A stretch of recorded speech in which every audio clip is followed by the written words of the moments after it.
Olá, meus alunos! Estamos aqui para mais uma videoaula. Dessa vez a gente vai estar conversando sobre diabetes e hipertensão. Sou o professor Renato e hoje a gente vai estar falando sobre essa escalazinha e essa pirâmidezinha bonitinha que está aí, que é sobre alimentos, sobre diabetes, sobre alguns exames que a gente precisa fazer no paciente diabético, alguns procedimentos, algumas medicações que devem ser administradas neles, a via correta de administrar esses medicamentos e vamos falar também um pouco sobre hipertensão, que a maior parte dos idosos hoje possuem hipertensão. Não só os idosos, mas nós, adultos também, e algumas crianças já estão desenvolvendo a hipertensão desde cedo.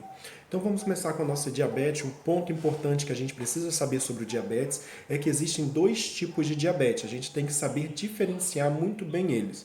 Nós temos a diabetes tipo 1 e nós temos a diabetes tipo 2. Praticamente de uma forma bem simples, eu vou estar falando para vocês, bem resumidamente, para ficar bem separado esses dois grupos, o tipo 1 e o tipo 2, que a diabetes tipo 1 a gente vai falar que é aqueles pacientes que nasceram diabéticos. São pacientes que vêm desde o nascimento com a diabetes. Então eles são diabéticos tipo 1.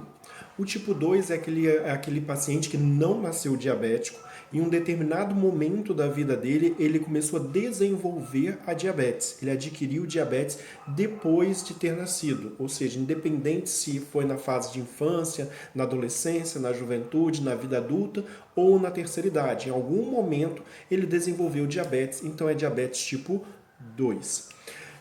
Geralmente a diabetes é uma doença que ocorre muito em mulheres a partir dos 30, 40 anos, quando ela começa a entrar na menopausa, que ela entra naquela fase conhecida que eu não sei se vocês conhecem, a fase do Balzéquio, que é dos 30 aos 40 anos.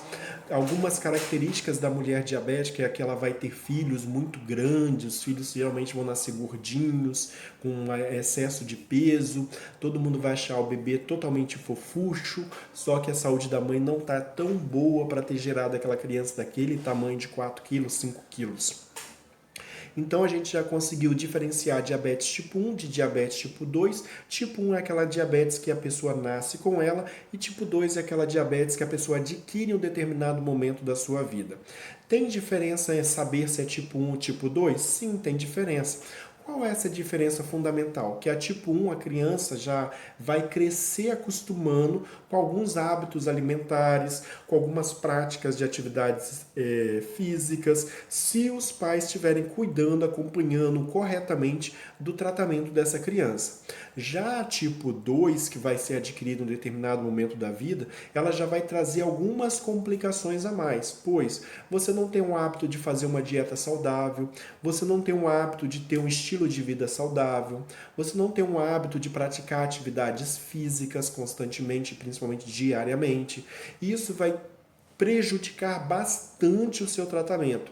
Além de as pessoas que têm diabetes tipo 1, elas tendem a ter mais manifestações da doença, assim com relação a mais sede, mais dificuldade, alguns períodos de insônia, uma certa dificuldade em ganhar peso ou em perder peso, depende do metabolismo da pessoa. Eles vão urinar mais, principalmente durante a noite. E o diabetes tipo 2? O diabetes tipo 2 ele tende a ser um pouquinho mais lento. Esse é um problema muito sério que acontece com as pessoas. Elas pensam, eu sou diabético, mas não está acontecendo nada comigo. Ele é meio uma doença meio silenciosa, meio que trabalha assim na calada, sem dar muito alarde. Mas quando ela dá o alarde, ela começa a aparecer aquelas lesões nas pernas, aquela úlcera varicosa, ela começa a dar algumas complicações renais, hepática, o rins começa a parar de funcionar, o fígado começa a parar de funcionar, a pessoa vai perdendo a visão, a pessoa vai acumulando bastante glicose na região do cérebro, e começa a ter alguns processos degenerativos de demência pela quantidade de glicose que está ali dentro, em excesso. É como se os neurônios eles se alimentam de glicose, ou seja, se alimenta de açúcar. Mas se em excesso eles começam como se eles estivessem se afogando no açúcar. Fica açúcar demais para eles, eles não conseguem transmitir informações de um neurônio para o outro, essa informação se perde e a pessoa começa a ter algumas dificuldades motoras, principalmente, ou até em outros órgãos, devido a essa quantidade de glicose que está em volta do cérebro. Vai trazer várias complicações. Ele vai começar a ter mais sede, mas isso vai começar quando já tiver um estágio mais avançado, começar a ter mais sede, urinar mais vezes, a urina vai ser fragmentada, vai sentir vontade, vai lá fazer, não vai sair tanto, mas vai ficar com vontade, vai mais vezes à noite no banheiro, a pele vai ficar um pouco mais ressequida. Isso vai acontecendo com o paciente diabético. Mas tem como controlar? Tem sim, quando a pessoa descobre na fase inicial, começou a aumentar a minha glicose. Professor, como que eu sei que a minha glicose está aumentando? Quais são os valores de referência? Aí valores de 80 até 120 ainda são aceitáveis nos valores da glicose. Até 100 já está bom, a 120 já está assim legal. Passou disso, já está começando a ter valores bem elevados de glicose. Só que tem pessoas que chegam a 150, 180, 200, 240, 300, 350, 400, 500, 600, 700. Ou seja, a pessoa fica, não estou sentindo nada. Na verdade, ela vai acabando com as coisas devagarzinho. Imagina que você espalhou um pacote de arroz em cima de uma mesa. Os pacotes de arroz têm uns grãozinhos bem pequenininhos, não é correto? O arroz é um grãozinho bem pequenininho. A diabetes é como se fosse alguém que está catando os carocinhos de arroz caroço a caroço. Ela vai comendo lentamente o seu organismo caroço por caroço. Quando você for observar, de pouquinho em pouquinho, vai chegar uma hora que ela vai ter pego todos os caroços de arroz de um pacote. Aí o que acontece? A manifestação da doença, seu corpo já está totalmente debilitado pela diabetes e vai começar todas as complicações. Infelizmente, a maior parte das pessoas deixam chegar nesse quadro e poderia ser evitado. E evitado de que forma? Primeiramente, quando começa a aumentar um pouquinho a diabetes da pessoa, chega até 180, 200, até esses níveis ainda aceitáveis teoricamente, o médico vai simplesmente, que vai fazer o acompanhamento, é o endocrinologista, ele vai pedir simplesmente para a pessoa fazer uma mudança no estilo de vida.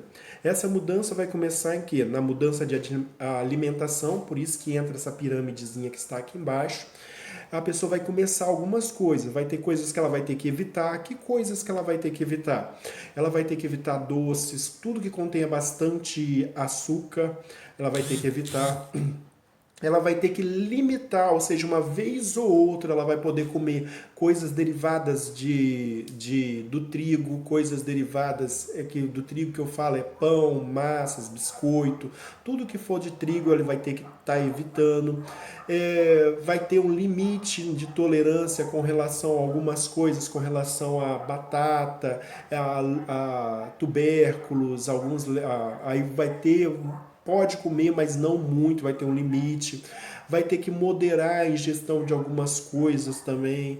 Vai ter que preferir somente coisas mais naturais, mais integrais, com baixo teor de carboidrato. Vai ter que evitar tudo que seja carboidrato e preferir tudo que não tenha carboidrato. E carboidrato, quando entra no nosso corpo, ele é quebrado, se transformando em glicose. E a glicose que é o grande problema, é o grande X da diabetes. Então a gente tem que saber isso. A gente vai ter que comer coisas sem o carboidrato, ok? Não zerar totalmente o carboidrato, que a gente precisa dele também, mas reduzir praticamente 98% ou 99% desse carboidrato.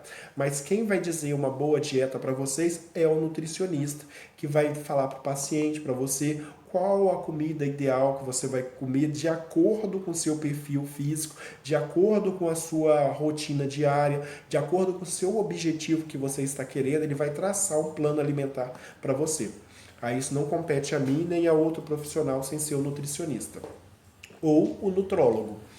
Aí o que a pessoa tem que fazer quando ela tem isso? Ela vai ter que fazer essa mudança de vida. Nós, como cuidadores, nós vamos ter que ajudar a pessoa a conseguir a manter essa dieta, essa mudança no estilo de vida, no hábito alimentar dela. Essa mudança no hábito alimentar vai vir acompanhada também da mudança do estilo de vida, do sedentarismo para uma vida mais ativa, uma vida de prática de atividades físicas, de exercícios físicos. E isso é muito complicado. Não principalmente as mulheres, desculpe meninas, mas as mulheres não gostam de falar que toda segunda-feira vai começar uma dieta e vai começar a entrar na academia, mas quantas realmente começam essa dieta e segue a risca? A segunda-feira verdadeira nunca chega, não é verdade? Então, nós temos que incentivar, estimular e propiciar para o paciente meios, ou seja, oferecer somente alimentos que estejam dentro da dieta dele. A gente só tem que puxar esse paciente para cima para ele conseguir fazer as suas atividades físicas.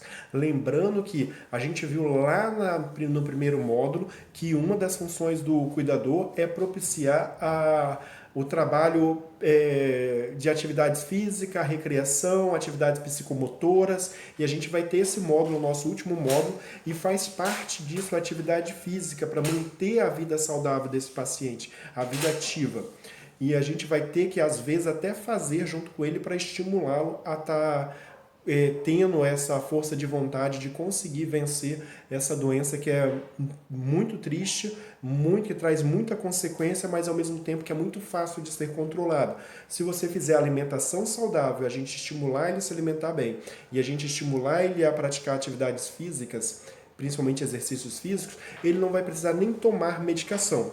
Mas vamos supor que o seu paciente Vamos supor que o seu paciente não queira realizar atividades físicas e nem queira mudar o hábito alimentar dele.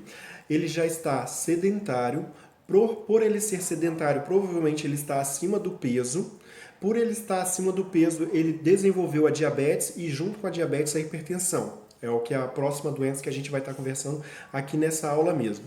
Aí esse paciente, ele está com tudo colaborando para ele ter algumas complicações. A diabetes dele está lá em cima, em 400, 500, 600. O que o médico vai fazer? Olha, se você não está seguindo a dieta correta, os seus exames, principalmente o exame que o médico solicita para ver a taxa de glicose no sangue, além da glicose em jejum e a glicose pós-prandial, que é depois do almoço, ele também pede um exame clássico, que é aquele que eu chamo de exame dedo duro.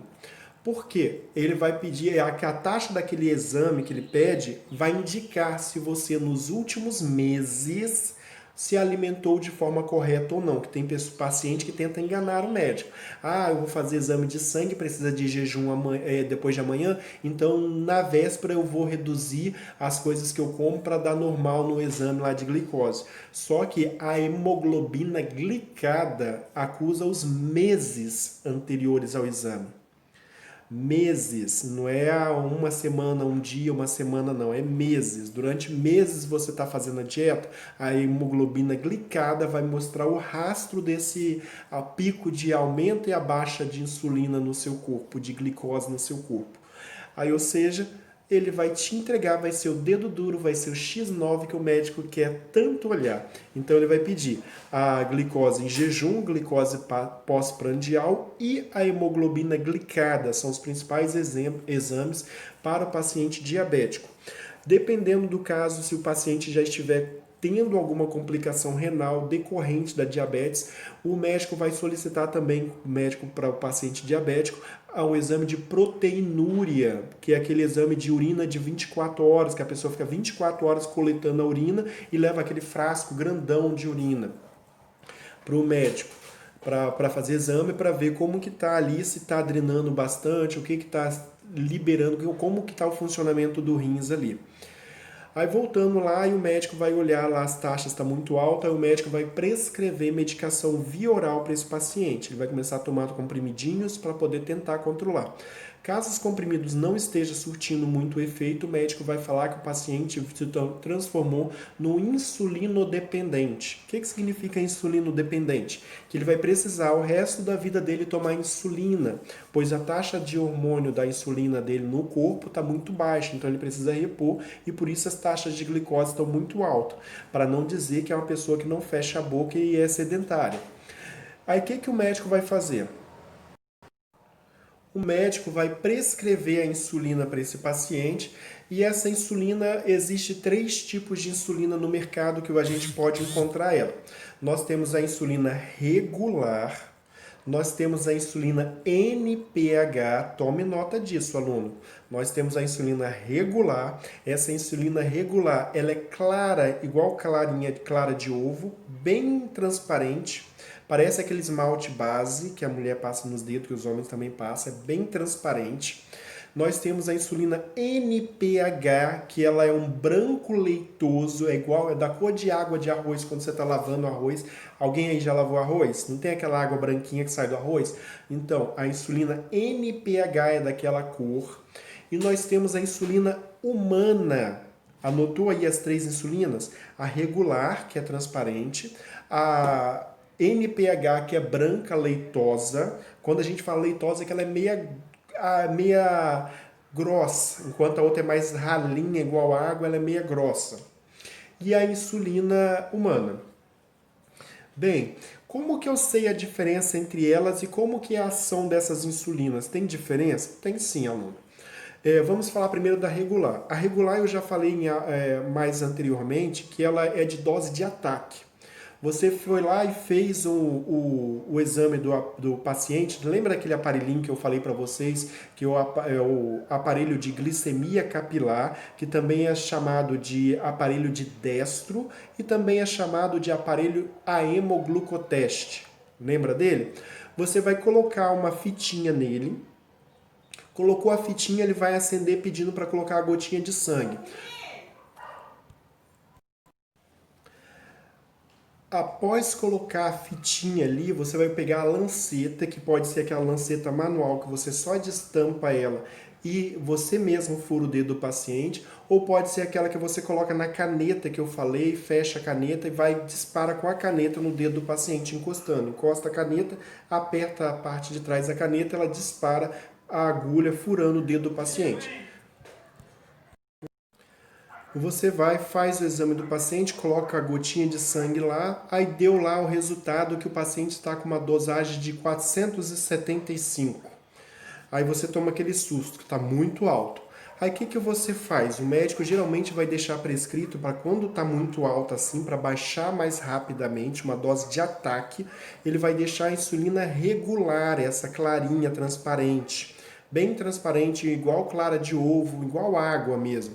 Aí você vai lá aspirar. A dosagem dessa insulina regular geralmente são dosagens muito pequenas. 0,2 unidades, 0,4 unidades, 0,6, geralmente as mais altas é 0,8 unidades, não chega nem a 10 unidades, geralmente abaixo de 10 unidades, porque ela é muito forte.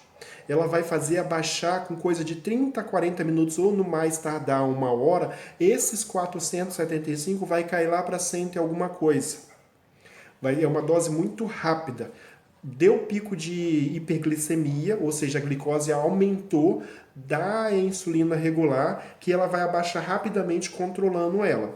Então, uma insulina que vai ser aquela transparente, é a regular, ela é de dose de ataque e você faz dosagens pequenas.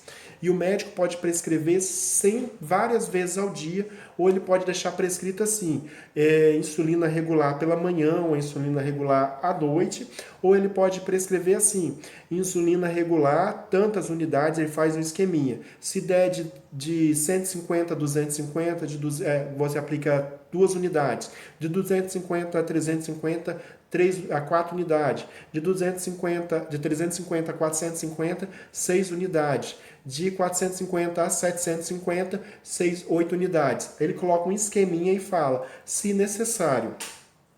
Ou seja, você vai lá tantas e tantas horas. Eu afiro a glicose do meu paciente 4 em 4 horas.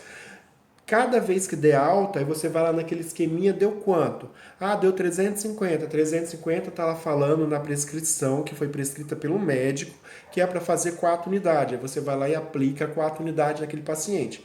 No próximo horário, caso dê alta de novo, aí você vai lá no esqueminha e olha a quantidade que tem que ser administrada por ter dado alta de novo. Por que fica essa administração direta de insulina? Porque o paciente ele é descompensado a diabetes dele, fica aumentando e abaixando muito rapidamente. Ele não tem controle. Por isso que ele é insulinodependente. Ele é dependente da utilização de insulina para controlar os níveis de glicose no organismo dele.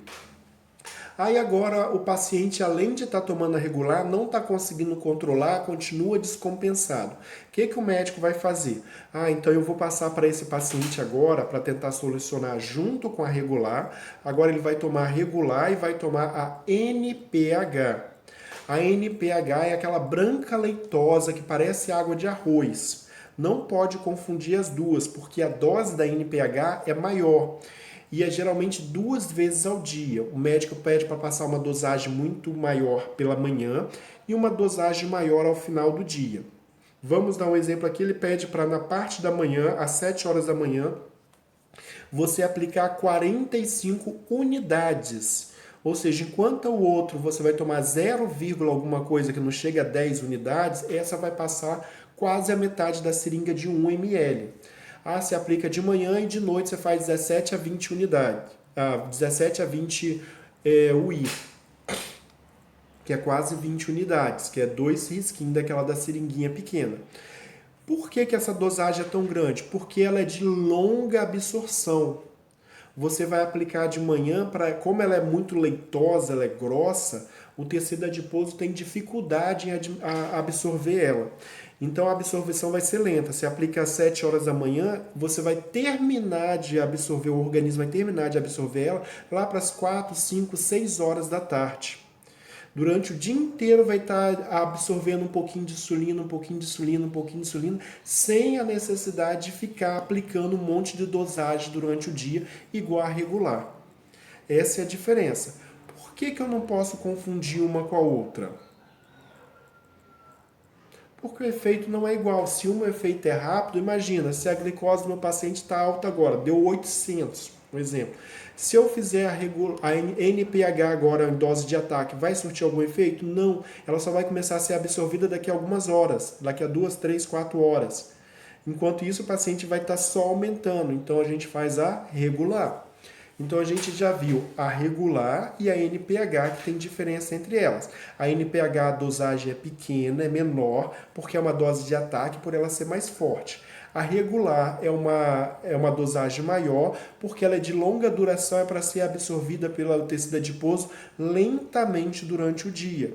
Por isso que ela é mais leitosa, para dificultar a absorção, e com isso o paciente sempre tem uma dose constante da insulina, porque ele vai absorvendo, não assim, absorvo um pouco agora, daqui a pouco absorvo menos, depois eu absorvo mais. Não, o organismo vai absorver a mesma quantidade linearmente. Vamos supor que ele pega 5, vamos colocar exemplos do arroz de novo.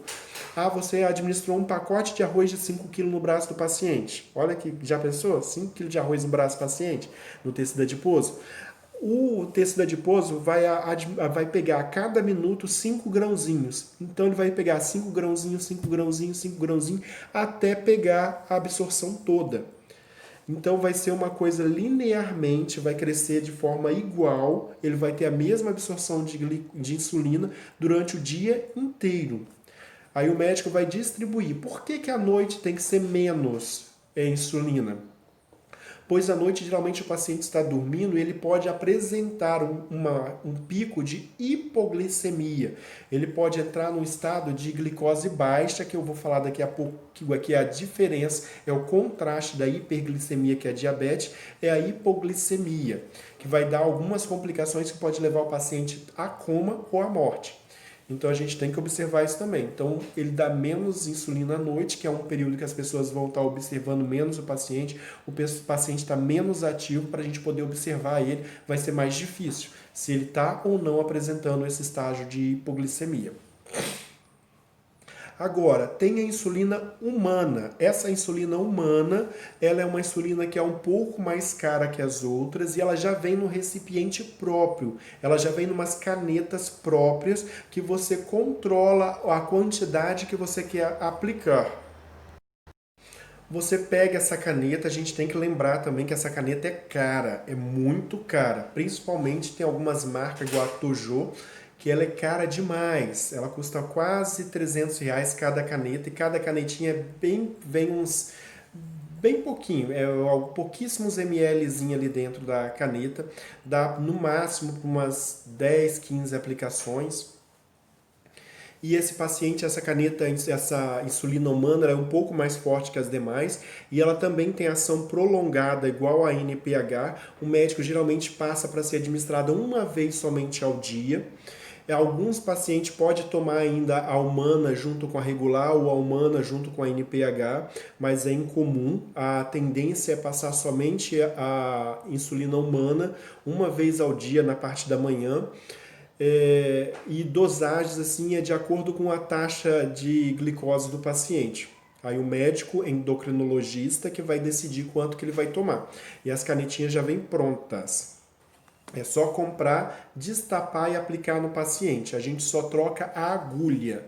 Lembrando também que a agulha dessas canetas também são agulhas cara. Vem as caixinhas geralmente custa de 150 a 200 reais a caixinha com as agulhas, que você vai conectar, elas são de rosca. Aí você conecta na caneta, programa a quantidade que vai aplicar, só apertar que ela mesmo dispara a insulina no paciente, ok? Então aí a gente aprendeu quais são os tipos de insulina. Agora, onde eu posso aplicar essa insulina? Essa insulina ela pode ser aplicada atrás aqui do braço, geralmente só no tecido adiposo, não tem aquela famosa pelezinha, aquela gordurinha que as mulheres não gostam quando dá tchau, fica balançando aqui embaixo. É nela que a gente vai aplicar. Você não precisa fazer prega para poder aplicar a insulina. Fazer prega é você dar uma beliscadinha na pele para poder enfiar a agulha, porque é no tecido, a agulha é muito pequenininha, é no tecido adiposo, ela geralmente não vai acertar o muscular se você pegar no local certo. Você pode aplicar aqui atrás, embaixo aqui atrás da axila, é onde a gente tem uma gordurinha também, em volta do umbigo, cerca de 2 dedos de distância do umbigo, em volta dele todinho. Na parte interna da coxa, você pode aplicar a insulina também. Esses são os locais mais adequados para ser administrada a insulina.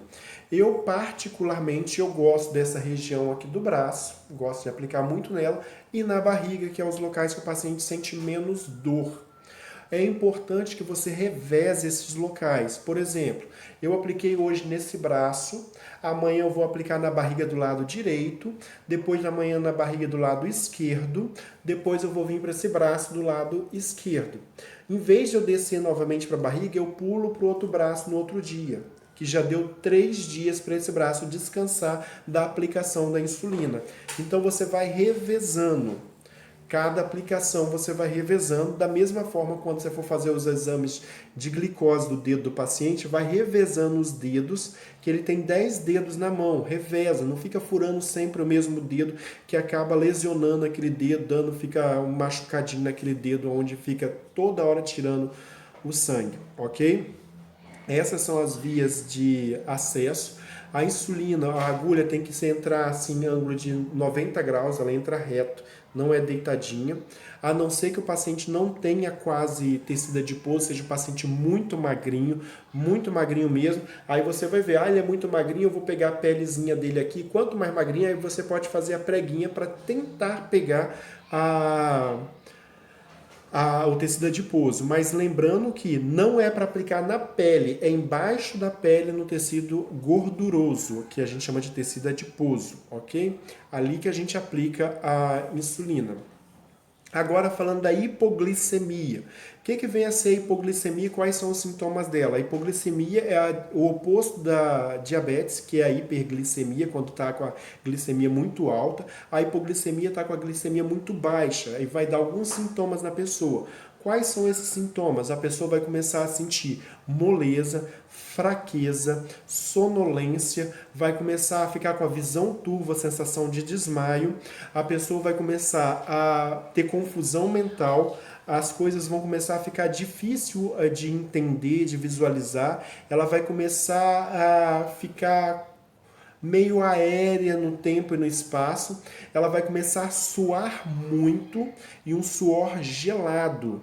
Ela vai suar bastante, um suor gelado. Isso são sinais de hipoglicemia. Aí o que é feito quando há hipoglicemia? Caso o paciente ainda esteja um pouquinho consciente, você dá um pouquinho de açúcar ou doce ou bala, qualquer coisa doce, para ele chupar ou coloca embaixo da língua dele. Isso vai fazer com que ele melhore a hipoglicemia. Agora, se ele já estiver inconsciente, liga para o 92, peça ajuda, fala que o paciente está com hipoglicemia e já não está respondendo. Aí eles vão vir correndo, vão pulsionar uma veia no paciente, vão fazer glicose direto na veia para poder encher o paciente de glicose e melhorar essa situação. No caso, enquanto o diabético tem muita glicose e pouca insulina, a pessoa que tem hipoglicemia está com muita insulina e pouca glicose. Aí precisa de glicose para equilibrar o organismo, ok? Agora, a nossa hipertensão, para a gente finalizar a nossa aula, a nossa hipertensão é uma doença assim que é uma doença também silenciosa, que boa parte da população brasileira, principalmente os nossos idosos, alguns nem sabem que tem a hipertensão. Eles começam a saber quando o bom profissional da área de saúde, o bom cuidador, vai fazer a aferição dos sinais vitais dele, principalmente da pressão todos os dias. Fazendo esse controle, vai começar a observar se a pressão está dando alta, ou se está dando normal, ou se está dando baixa.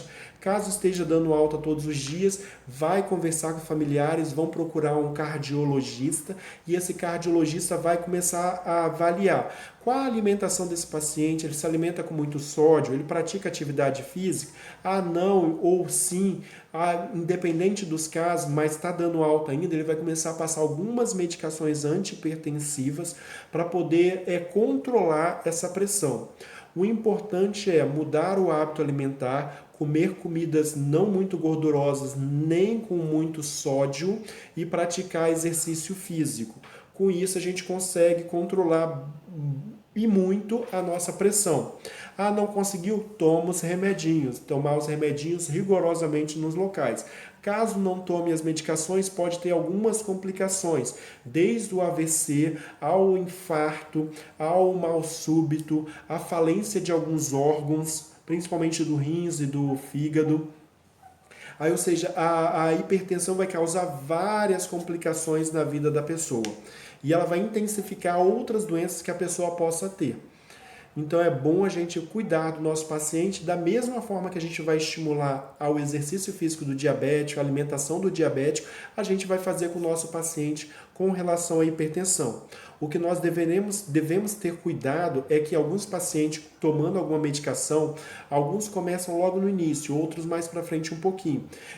Aquelas medicações terminadas em ol, atenolol, metoprolol, todas as medicações terminadas em LOL, que é antihipertensivo, pode fazer com que o batimento cardíaco reduza um pouquinho. Se você perceber isso aferindo o pulso, que é necessário você aferir o pulso, você entra em contato com o familiar, marca com o cardiologista, avisa para ele que ele vai trocar essa medicação provavelmente por losartana potássico. Isso faz com que o batimento cardíaco do paciente volte ao normal e não haja necessidade dele fazer uma cirurgia para colocar um aparelhinho chamado de marca-passo. E esse marca-passo nada mais é que um estimulador que vai liberar impulsos elétricos no coração, estimulando ao batimento cardíaco, fazendo a função do nosso sino atrial, que já não está funcionando direito, que é o nosso marca-passo natural do coração, que joga os impulsos elétricos para o coração bater. Então, pessoal, essa foi a nossa aula de diabetes e hipertensão arterial. Espero que vocês tenham gostado. Até a nossa próxima aula.